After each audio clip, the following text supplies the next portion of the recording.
हवाओं का रुख जो बदल दे उसे तूफान कहते हैं। तूफान का मुंह जो मोड़ दे उसे नौजवान कहते हैं। बात चाहे आजादी के आंदोलन की हो या 75 साल बाद देश की तस्वीर बदलने की, युवाओं ने हमेशा अपनी सोच, ऊर्जा और शक्ति से देश के इतिहास की नई इबारत लिखी है। आकाशवाणी लेकर आ रहा है इन्हीं युवाओं के लिए युवाओं द्वारा बनाया एक नया programme #AIR Next। #AIR Next की इस कड़ी में आप सभी का स्वागत। पूरा देश आजादी का 75वां वर्ष मना रहा है। देश की आजादी में यूं तो हर वर्ग की भागीदारी रही, पर युवाओं का एक विशेष योगदान रहा। ये युवा ही हैं जो देश का भविष्य तय करते हैं। इसी को ध्यान में रखकर आकाशवाणी लेकर आता है एक विशेष कार्यक्रम #AIR Next। सभी श्रोताओं को आपके दोस्त कन्हैया का नमस्कार। भारत के शौर्य और वीरता की जितनी भी गाथा गाए वो कम है। प्राचीन काल से लेकर वर्तमान तक भारत हमेशा से ही विश्व मंच पर अद्भुत और अनुपम रहा है। भारतीय ज्ञान व संस्कृति ने हमेशा से विश्व को एक सीख दी है। विश्व गुरु के रूप में भारत ने एक दीपक की भांति विश्व को रोशन किया है। आज हम आज़ादी का अमृत महोत्सव मना रहे हैं। हर हिंदुस्तानी आज गर्व महसूस कर रहा है, लेकिन इस आज़ादी की खुशबू उन दीवानों के बलिदान की बदौलत है जिन्होंने देश को आज़ाद कराने के लिए अपना सर्वस्व समर्पण कर दिया। आज हम उन्हीं दीवानों के बारे में बात करेंगे।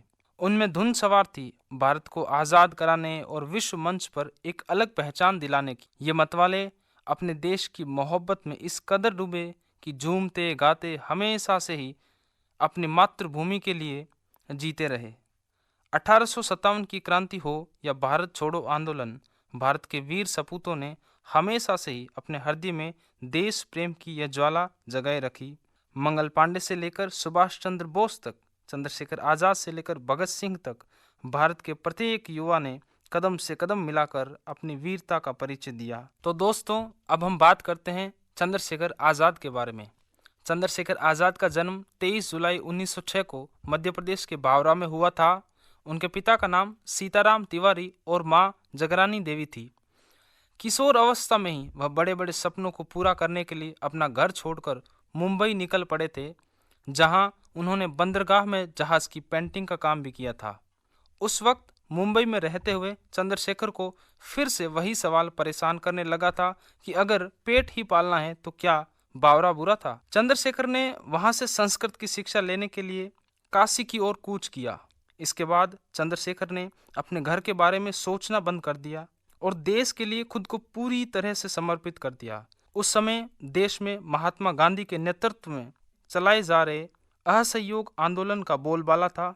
उस समय महज 14 वर्ष की आयु में चंद्रशेखर इस आंदोलन का हिस्सा बन गए। अंग्रेजों ने उन्हें गिरफ्तार भी किया और मजिस्ट्रेट के समक्ष प्रस्तुत किया। यहाँ पर उन्होंने मजिस्ट्रेट के सवालों के जो जवाब दिए उनको सुनकर मजिस्ट्रेट भी हिल गया। दरअसल जब आज़ाद को मजिस्ट्रेट के सामने पेश किया गया तो उसने पहले उनका नाम पूछा। जवाब में उन्होंने कहा आज़ाद। मजिस्ट्रेट का दूसरा सवाल था पिता का नाम। आज़ाद बोले स्वतंत्रता। जब मजिस्ट्रेट ने तीसरे सवाल में उनके घर का पता पूछा तो उनका जवाब था जेल खाना।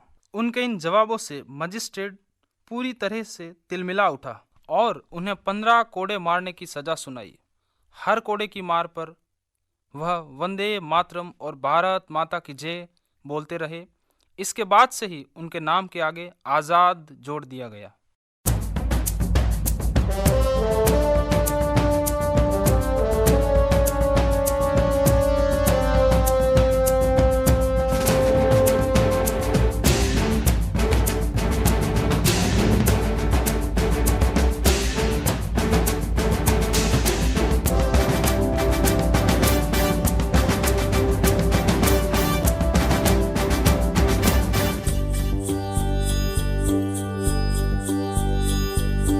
देश मेरे मेरी जान है तू।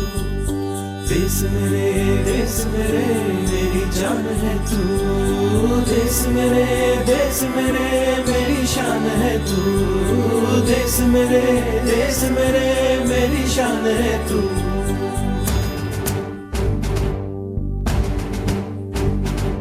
मिटाने से नहीं मिटते, डराने से नहीं डरते, वतन के नाम पे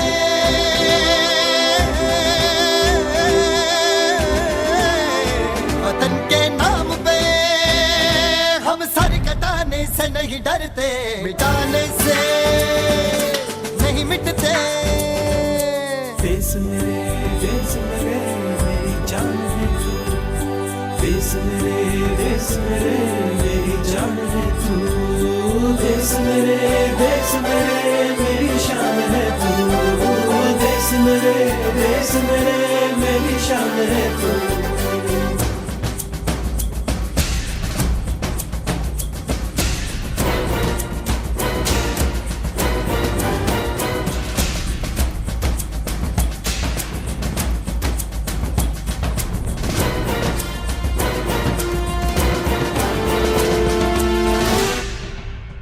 हजारों ख्वाब रोशन गए सुलगती सी निगाहों में, सुलगती सी निगाहों में। कफन हम बांध के निकले हैं आजादी की राहों में,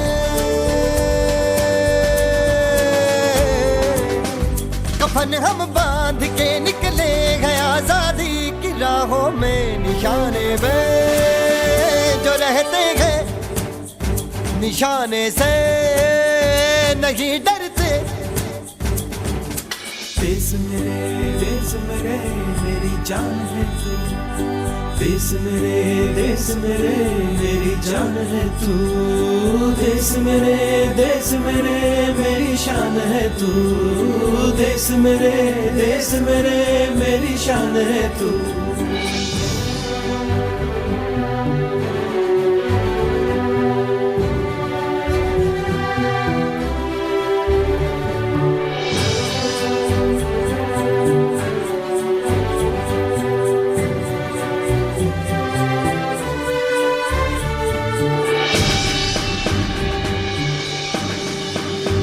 हमारी एक मंजिल है, हमारा एक नारा है, धर्म से जात से ज्यादा हमें ये मुल्क प्यारा है।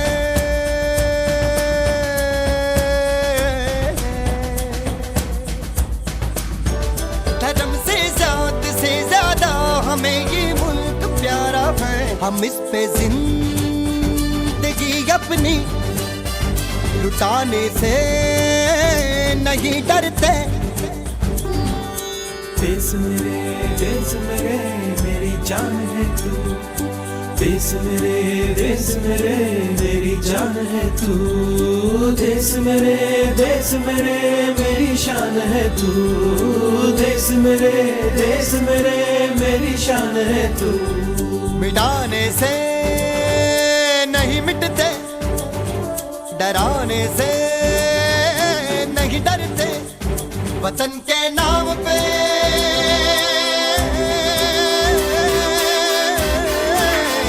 वतन के नाम पे हम सर कटाने से नहीं डरते।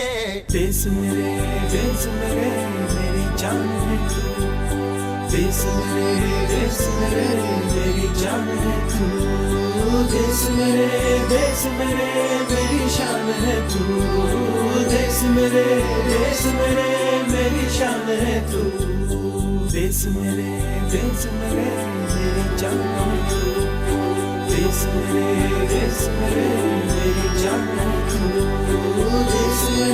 देश मेरे मेरी शान है तू, देश मेरे मेरी शान है तू।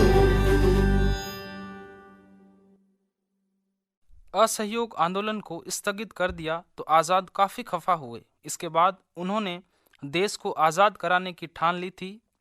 एक युवा क्रांतिकारी ने उन्हें हिंदुस्तान रिपब्लिक एसोसिएशन क्रांतिकारी दल के संस्थापक राम प्रसाद बिस्मिल से परिचित करवाया। 1925 में हिंदुस्तान रिपब्लिक एसोसिएशन की स्थापना की गई थी। आज़ाद बिस्मिल से बहुत प्रभावित हुए। उनके समर्पण और निष्ठा को देखते हुए बिस्मिल ने आज़ाद को अपनी संस्था का सक्रिय सदस्य बना लिया। आज़ाद अपने साथियों के साथ संस्था के लिए धन एकत्रित करते थे। अधिकतर ये धन अंग्रेजी सरकार से लूटकर एकत्रित किया जाता था। इस आंदोलन में अशफाक उल्लाह खां और राम प्रसाद बिस्मिल सहित कई अन्य मुख्य क्रांतिकारियों को मौत की सजा सुनाई गई। इसके बाद चंद्रशेखर ने हिंदुस्तान रिपब्लिक संस्था का पुनर्गठन किया। भगवती चरण वोहरा के संपर्क में आने के बाद वह भगत सिंह, सुखदेव, राजगुरु के भी करीब आ गए। भगत सिंह के साथ मिलकर चंद्रशेखर आजाद ने अंग्रेजी हुकूमत को दहशत में ला दिया था। चंद्रशेखर आजाद ने एक निर्धारित समय के लिए झांसी को अपना गढ़ बना लिया था। झांसी से 15 किलोमीटर दूर ओरछा के जंगलों में वह अपने साथियों के साथ निशानेबाजी किया करते थे। अचूक निशानेबाज होने के कारण चंद्रशेखर आजाद दूसरे क्रांतिकारियों के प्रशिक्षण के साथ साथ पंडित हरिशंकर ब्रह्मचारी के नाम से बच्चों को पढ़ाने का काम भी करते थे। वह दीमारपुर गांव में अपने इसी नाम से स्थानीय लोगों के बीच बहुत लोकप्रिय हो गए थे। झांसी में रहते हुए चंद्रशेखर आजाद ने गाड़ी चलानी भी सीख ली थी। इसके बाद वहां से अल्फ्रेड पार्क चले गए। उस वक्त उनके साथ सुखदेव भी थे। वहां पर अपनी आगामी रणनीति तैयार कर रहे थे। तभी किसी मुखबिर के कहने पर वहां पर अंग्रेजों की एक टुकड़ी ने उन्हें चारों तरफ से घेर लिया। आजाद ने तुरंत खतरा भांपते हुए सुखदेव को वहां से सुरक्षित निकाल दिया और अंग्रेजों पर फायर कर दिया। लेकिन जब उनके पास आखिरी एक गोली बची तो उन्होंने उससे खुद के प्राण लेकर अपनी कथनी को सच साबित कर दिया। उनके इस बलिदान को हम कभी नहीं भुला पाएंगे। राष्ट्र के प्रति उनका ये समर्पण आज भी हमें प्रेरणा देता है और आज़ादी की इस हवा में जब हम सांस लेते हैं तो उनके शब्द आज भी हम महसूस करते हैं। आज़ाद था, आज़ाद हूँ और आज़ाद ही रहूँगा।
जागे हैं अब सारे लोग तेरे देख वतन गूंजे हैं नारों से अब ये ज़मीन और ये गगन। कल तक में तन्हा था, सुने थे सब रास्ते। कल तक में तन्हा था, पर अब है साथ मेरे लाखों दिलों की धड़कन देख वतन।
आइए अब हम बात करते हैं हम सभी के प्रेरणा स्रोत स्वामी विवेकानंद जी की। विश्व में ख्याति प्राप्त संत स्वामी विवेकानंद का जन्म 12 जनवरी 1863 को कलकत्ता में हुआ। बचपन में नरेंद्र नाम दिया गया। अनियमित शिक्षा होने के बावजूद भी बचपन से ही होशियार थे और धार्मिक व आध्यात्मिक शिक्षा के प्रति बड़ी रुचि रखते थे और संस्कृत ज्ञान के लिए हमेशा लोकप्रिय थे। बचपन से ही परमेश्वर की प्राप्ति के लिए परेशान थे। एक दिन श्री रामकृष्ण जी मिले और उनकी आध्यात्मिक शिक्षा से बड़े प्रभावित हुए और श्री रामकृष्ण जी को अपना गुरु बना लिया। गुरु भक्ति का ये भाव हमेशा से ही रहा और तमाम प्रसिद्धि पाने के बाद भी सदैव अपने गुरु को याद रखा और रामकृष्ण मिशन की स्थापना की। स्वामी जी ने वेदांत के हिंदू दर्शन और योग को यूरोप व अमेरिका में परिचित कराया। उनके द्वारा दिए गए भाषण आज भी हमारे लिए प्रेरणा के स्रोत है। स्वामी जी के जीवन में उनके माता पिता की शिक्षा का गहरा प्रभाव रहा। अपने पिता से तर्कपूर्ण मस्तिष्क और माता से आत्मनियंत्रण सीखा। स्वामी जी अपने गुरु के विचारों से बड़े प्रभावित थे। जीवन का अधिकांश समय अपने गुरु के साथ बिताया। गुरुदेव के शरीर त्याग के दिनों में अपने घर और कुटुंब की चिंता किए बिना, स्वयं के भोजन तक की परवाह किए बिना गुरु सेवा में सतत हाजिर रहे। स्वामी विवेकानंद जी ने अपने ज्ञान तथा शब्दों द्वारा पूरे विश्व भर में धर्म के विषय में लोगों का नजरिया बदलते हुए लोगों को अध्यात्म तथा वेदांत से परिचित कराया। अपने भाषण में उन्होंने विश्व भर को भारत के अतिथि देवो भव, सहिष्णुता और सार्वभौमिक स्वीकार्यता के विषय से परिचित कराया।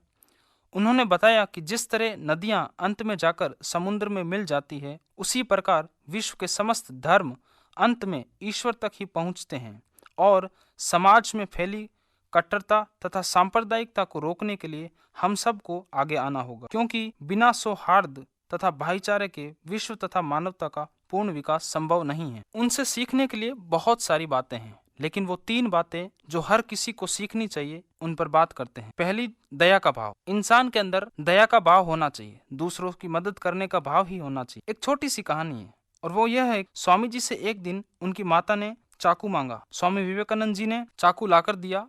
माँ किचन में कुछ काम कर रही थी और चाकू उन्होंने माँ को पकड़ाया तो जो चाकू की तेज धार थी वो अपनी तरफ रखी और जो कवर था माँ की तरफ रखा। माँ ने जैसे ही चाकू अपने हाथ में लिया, कहने लगी कि बेटा, तू तो बड़ा होकर बहुत लोगों की मदद करे, बहुत लोगों का प्यार पाएगा। स्वामी विवेकानंद जी ने पूछा कि ऐसा क्यों माँ? तो माँ ने बताया कि तूने ख्याल रखा कि तेरी माँ को चोट न लग जाए। जिस तरफ धार थी उस तेज धार को तूने अपनी तरफ रखा। अभी तो तू छोटा सा बच्चा है, तुझे इस बात की समझ है कि तूने इस धार वाले हिस्से को अपनी तरफ रखा और कवर वाला जो हिस्सा है वो मुझे दिया। स्वामी विवेकानंद जी का जीवन एक छोटी सी घटना से ही समझ में आता है कि कितने दयालु थे। एक छोटी सी घटना है जो कहानी है, हम सबको बड़ी बात सिखाती है। आपके अपने परिवार में, अपनी फैमिली में, अपने बच्चों बड़ों की कई ऐसी घटनाएं होती जहाँ उन्होंने कोई अच्छा काम किया है, उसे प्रेरित कीजिए, उसकी तारीफ कीजिए, ताकि आगे चल करके वो और ऐसे अच्छे काम करें और अच्छे इंसान बने। सबसे जरूरी है हम इंसानों में इंसानियत का हो। दूसरी जो महत्वपूर्ण शिक्षा है वो ये कि फोकस ऑन योर गोल,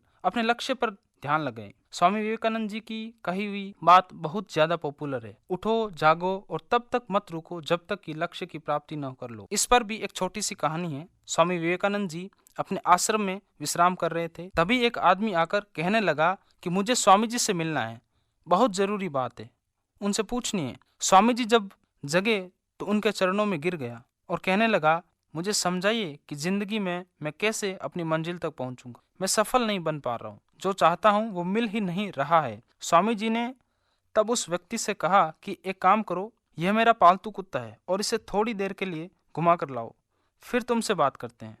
वो जो व्यक्ति था वो उस कुत्ते को लेकर घूमने गया। जब वापस आया तो स्वामी जी ने उससे 2 सवाल किए। पहला सवाल कि तुम तो बिल्कुल भी थके हुए नहीं लग रहे हो, और दूसरा सवाल था कि ये कुत्ता जो इतना हाफ क्यों रहा है। उस व्यक्ति ने कहा कि स्वामी जी, मैं जब बाहर गया तो मैं सीधा अपने रास्ते पर चल रहा था, थोड़ा सा घूमा और वापस आ गया, जबकि ये जो आपका कुत्ता है ये इस तरफ उस तरफ जहाँ कोई चीज देखता था दौड़ने लग जाता था, इसलिए ये दौड़ने की वजह से हाफ गया है। स्वामी जी ने कहा कि बस इसी घटना में तुम्हारे जीवन का सार है। तुम्हें तुम्हारी मंजिल सामने दिख रही है, लेकिन तुम भी इससे भटक जाते हो, कभी इधर तो कभी उधर, कभी दूसरा टारगेट तो कभी तीसरा टारगेट बनाने लगते हो, और जहां पहुंचना है वो एक चीज जो तुम वाकई दिल से पाना चाहते हो वहां तक पहुंच ही नहीं पाते हो। अगर तुम ऐसे ही दौड़ते रहोगे तो थोड़ी सी वॉक में, छोटी सी देर में, छोटी सी डिस्टेंस कवर करने पर तुम हाफने लगोगे। लेकिन अगर सीधे चलोगे तो मंजिल पर पहुंच जाओगे। ये घटना ये सिखाती है कि जिंदगी में अपने गोल की तरफ फोकस कीजिए, डिस्ट्रैक्ट मत होइए। कई बार हम दूसरों की बातों में आकर ऐसा सोचते हैं कि इसने तो इस फील्ड में अपना नाम कमा लिया और मुझे उधर ही जाना चाहिए। हम बहुत जल्दी डिस्ट्रैक्ट हो जाते हैं, फिर पता चलता है कि वो हमारे काम का ही नहीं था और जहां हम जाना चाहते थे वहां पर जाने के लिए देरी हो गई। तीसरी जो महत्वपूर्ण शिक्षा स्वामी जी के जीवन से हमें सीखने को मिलती है वो है कि गुरु का हमेशा से सम्मान करिए। कभी कभी हम इतने आगे चले जाते हैं कि हम अपने गुरु को भूल जाते हैं, लेकिन याद रखिए ये गुरु ही है जिसने हमें रास्ता दिखाया और आगे चलना सिखाया। गुरु का, हमारे मेंटोर का हमारे जीवन में एक महत्वपूर्ण रोल है। स्वामी विवेकानंद जी अपने गुरु रामकृष्ण परमहंस जी के लिए जिंदगी भर समर्पित रहे। हर पल, हर श्वास को उन्होंने गुरुदेव की सेवा में लगा दिया था, समर्पित कर दिया था। रामकृष्ण जी जब अपने जीवन के अंतिम दिनों में थे, जब अपनी अंतिम सांस ले रहे थे, तब भी स्वामी विवेकानंद जी उनके साथ थे। यह हमें सिखाता है कि जीवन में गुरु का एक बहुत बड़ा महत्व है।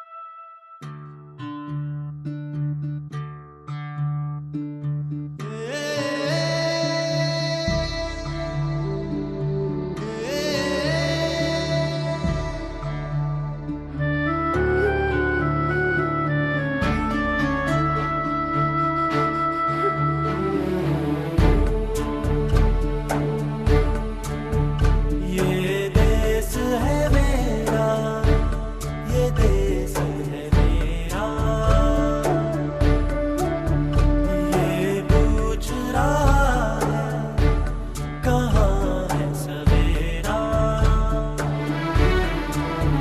जा रहे ना रहे तुम तो अब ये कहे उजियारे मैं ढूंढ लाऊं।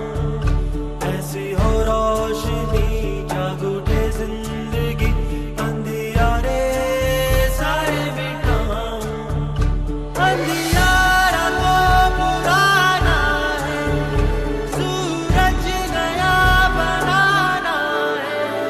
ये देश है मेरा, ये देश है मेरा, देश है मेरा। ये पूछ रहा है कहाँ है सवेरा।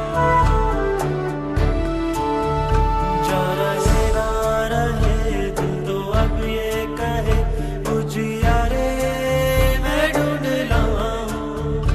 ऐसी हो रोशनी जाग उठे जिंदगी, अंधियारे सारे मिटाऊं।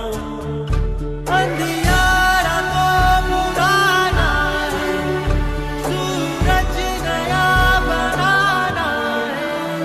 ये देश है मेरा, ये देश है मेरा, देश है मेरा। ये पूछ रहा है कहाँ है सवेरा।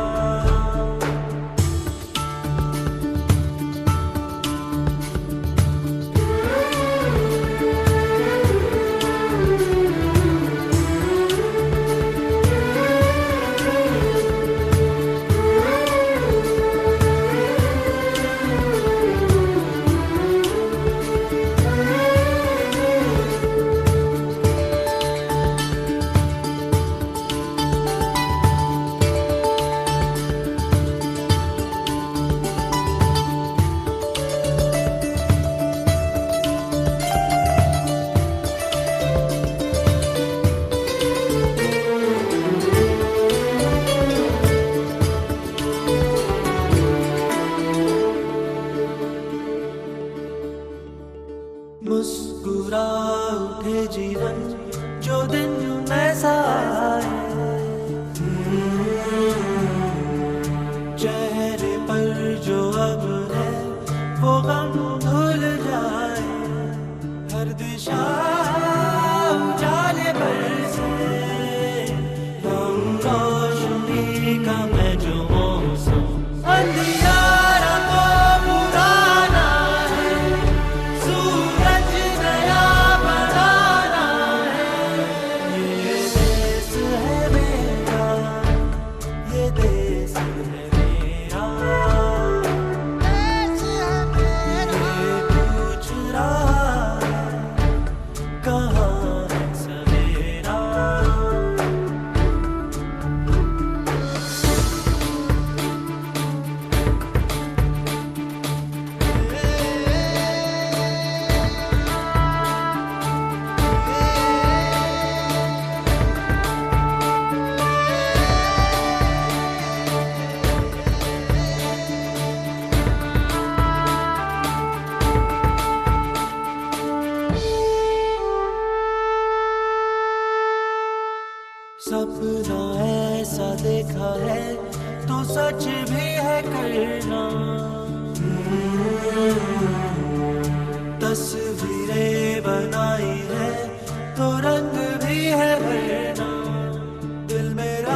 ये देश है मेरा, ये पूछ रहा है कहाँ है सवेरा। भारत भूमि पवित्र भूमि है। भारत मेरा तीर्थ है। भारत मेरा सर्वस्व है। भारत की पुण्य भूमि का अतीत गौरवमय है। यही वह भारतवर्ष है जहाँ मानव प्रकृति एवं अंतर जगत के रहस्यों की जिज्ञासाओं के अंकुर पनपे थे। स्वामी विवेकानंद के इन शब्दों से भारत, भारतीयता और भारतवासी के प्रति उनके प्रेम, समर्पण और भावनात्मक संबंध स्पष्ट परिलक्षित होते हैं। भारत के प्रति जो अगाध प्रेम स्वामी जी ने अन्य व्यक्तियों से संचारित किया था, वही स्वतंत्रता आंदोलन की मुख्य प्रेरणा थी। आज़ादी के आंदोलन के सभी चरणों में उनका व्यापक प्रभाव था। किसी क्रांतिकारी के घर की तलाशी की जाती थी तो वहां उन्हें विवेकानंद जी की पुस्तकें ही मिलती थी।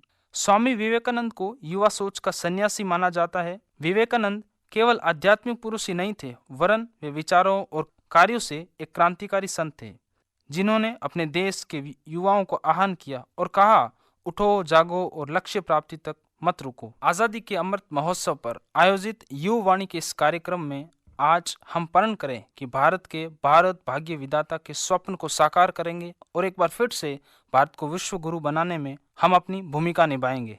आज के इस कार्यक्रम में बस इतना ही। आप सभी को आपके दोस्त कन्हैया का प्यार भरा नमस्कार। तो ये था आज का हमारा विशेष कार्यक्रम #AIR Next। आपसे फिर मिलेंगे अगले हफ्ते इसी दिन रात 9 बजे एक नई आवाज के साथ। #AIR Next में राजस्थान के सभी केंद्रों से एक साथ #AIR Next।